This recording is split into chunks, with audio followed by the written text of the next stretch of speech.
Last updated November 20, 2017, 3:09 a.m. EST.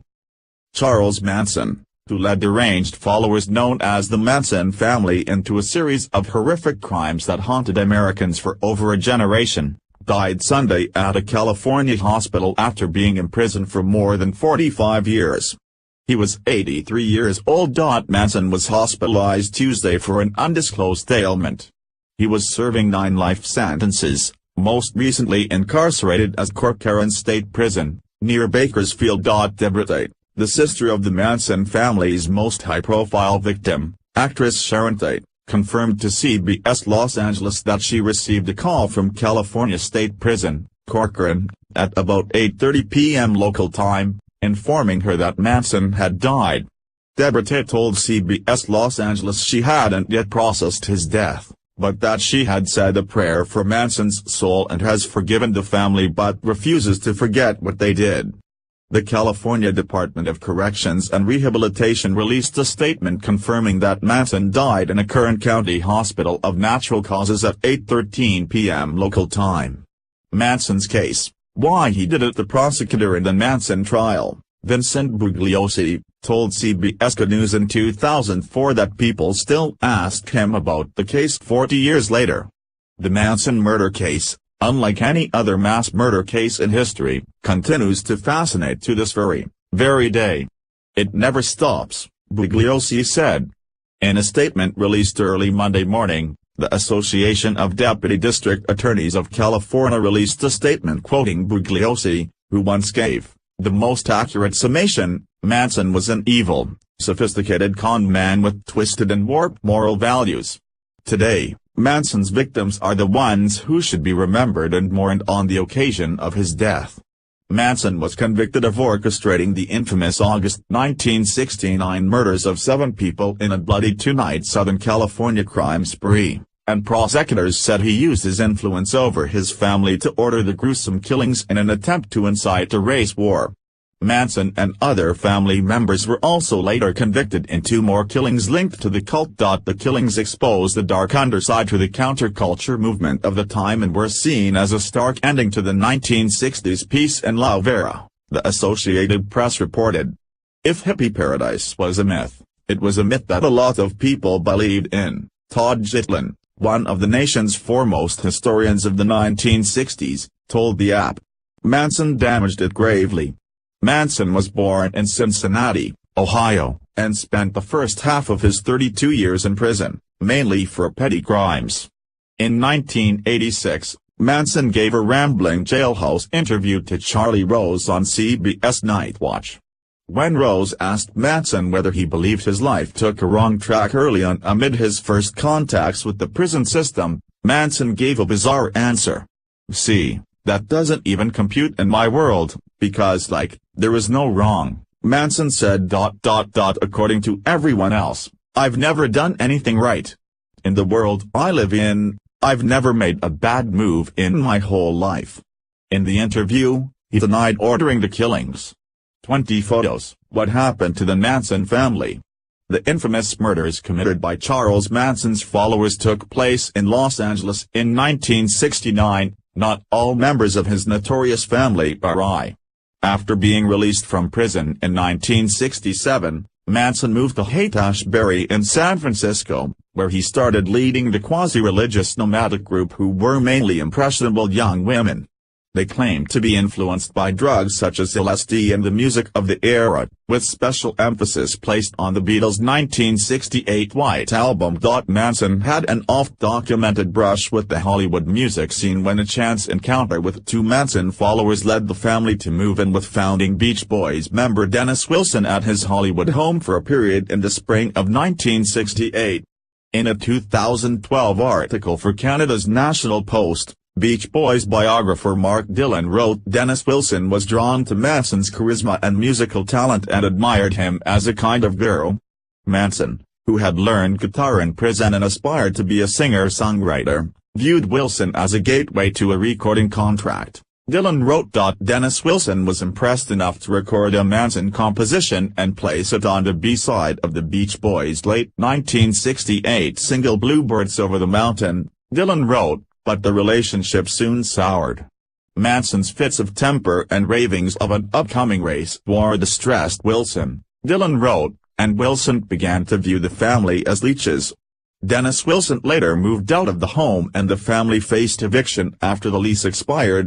In this August 20, 1970 file photo, Charles Manson followers, from left, Susan Atkins, Patricia Krenwinkel and Leslie Van Houten, walked to court to appear for their roles in the 1969 cult killings of 7 people, including pregnant actress Sharon Tate, in Los Angeles.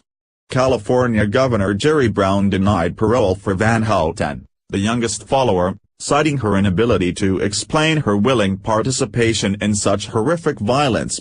App photo, George Breich. The family later moved to Spahn Ranch in Los Angeles County, a 500-acre ranch used for movie sets. In a 2013 interview with Rolling Stone, Manson described living with the family as "there's no saying no. If I slide up, you've got to go with the flow. You were with anyone wants." In his nonfiction account of the killings, Helter Skelter, prosecutor Vincent Bugliosi wrote Manson was a kind of spiritual leader for the group, but also exacted absolute control over its members. Many of his followers believed Manson was Jesus Christ, Bugliosi wrote, and wouldn't hesitate to do his bidding. Manson preached that a race war was coming, and the family would need to learn how to live in the desert to stay alive. He almost told the family that they would need to initiate the race war. Family member Leslie Van Houten would later testify. Manson called the race war Helter Skelter, many of his followers said, and believed lyrics in the Beatles' White Album, including a song by the same name, contained coded messages describing it. In July 1969, Manson ordered the family to carry out the murder of an acquaintance, Gary Hinman, who Manson claimed in later interviews owed him money. The family members wrote "Political Piggy" on the wall in Hinman's blood and a panther paw, seemingly to blame the murder on the Black Panthers. Manson and followers Bobby Beausoleil and Bruce Davis were convicted in the slaying. Davis, Manson and Steve Clem Grogan were also convicted in the August or September 1969 murder of Donald Shorty Shee, a stuntman and employee at the ranch where the family lived, who Manson had allegedly deemed a snitch. The most notorious Manson family killings, however, were the 7 slayings that happened over 2 nights in August 1969 that came to be known as the Tate LaBianca murders. Manson gave family member Charlie Tex Watson a gun and a knife, ordered him to drive to the Benedict Canyon estate home of filmmaker Roman Polanski and his actress wife Sharon Tate, who was 8 months pregnant with their first child, and kill everybody in the house as gruesome as I could, Watkins would later testify. Susan Atkins and Patricia Krenwinkel went with Watson and took part in the massacre. 5 people were slain in the August 9, 1969 beating, shooting and stabbing rampage. Tate, Coffee heiress Abigail Folger, J.C. Bring, Wojtek Frykowski and Stephen Parent. 20 photos, The Manson Family Murders, a look at one of the most notorious crimes of the 20th century. Atkins, who died in prison in 2009, said she had stabbed Tate to death while the actress begged for her life and the life of her unborn son. Atkins said they had been on LSD and acting on the orders of Manson. When asked in a 1993 parole hearing about Tate's final words, according to the Los Angeles Times, Atkins said, "She asked me to let the baby live. I told her I didn't have mercy for her." The next night, Manson directed Watson, Atkins, Krenwinkel, and Leslie Van Houten to kill a Los Angeles grocer, Lino LaBianca, and his wife, Rosemary. Van Houten, who at 19 was the youngest member of the family, testified at a parole hearing earlier this year that she held down Rosemary LaBianca while another family member stabbed her to death. Family members also carved the word war into Lino LaBianca's stomach. Krenwinkel testified that she wrote "Rise, Death to Pigs" and "Helter Skelter, Sick" in LaBianca's blood. All were alleged to be messages related to Manson's vision of a race war. Bugliosi argued at trial that while Manson controlled the family, each member made their own decision to kill. He never told these people, "Either you murder for me or I'm going to murder you," prosecutor Bugliosi told CBS News in 2004. There were several members of his family totally subservient, who would do anything for him, but wouldn't kill for him. They didn't have enough guts in their system to kill a fellow human being, but their religion, their cradle, was to commit murder. They had plans to kill Sinatra, Liz Taylor, folks like that. They were going to travel around country and murder families in American homes. It was their religion. They enjoyed killing. Bugliosi argued at trial that Manson chose his victims at random, but there were documented links between Manson and the scenes of the infamous crimes. Bugliosi wrote in his book that during their brief association, Beach Boy Dennis Wilson introduced Manson to music producer Terry Melcher. Melcher never signed Manson, but Melcher once lived in the Benedict Canyon estate home that was later rented by Sharon Tate and Roman Polanski, one of the murder sites. Manson felt double-crossed by Melcher over his dashed hopes of a record contract, biographer Dylan wrote in the National Post, on the night of the Tate murders. However, Manson was aware Melcher had already moved out of the home, Bugliosi wrote in his book. Bugliosi wrote that while Manson may have known about the Benedict Canyon estate home and even stopped by the property before the slayings looking for Melcher, he insisted helter-skelter was the real motive. Charles Manson was the leader of the Manson family cult, responsible for a series of brutal murders in California in 1969. Manson was convicted of orchestrating the murders of 7 people. App Photo, file the murders had captivated, and terrified, the country. Atkins had told police they had a list of Hollywood stars they were set to murder, including Elizabeth Taylor, Richard Burton, Frank Sinatra and others. Linda Kasabian, who had served as a driver and a lookout during the Tate murders, testified for the state and was granted immunity. During the high-profile trials, Manson and his followers carved X's and swastikas in their foreheads, and the killers often giggled during descriptions of the murders. Although Manson insisted he never directed the family to kill anyone, and insisted that the whole concept of the family was a lie, he was convicted and sentenced to the death penalty, along with Atkins, Krenwinkel, and Van Houten. Watson was convicted later. Atkins also pleaded guilty in Hinman's murder. All were spared execution when a California Supreme Court ruling temporarily banned the death penalty in 1972. Manson's sentence was commuted to 9 life terms. But Manson still had his followers. In 1975, Manson family member Lynette Squeaky Fromm was convicted of attempting to assassinate President Gerald Ford. The fascination with Manson continued. For a while in prison, he received more mail than any other inmate in U.S. prison history.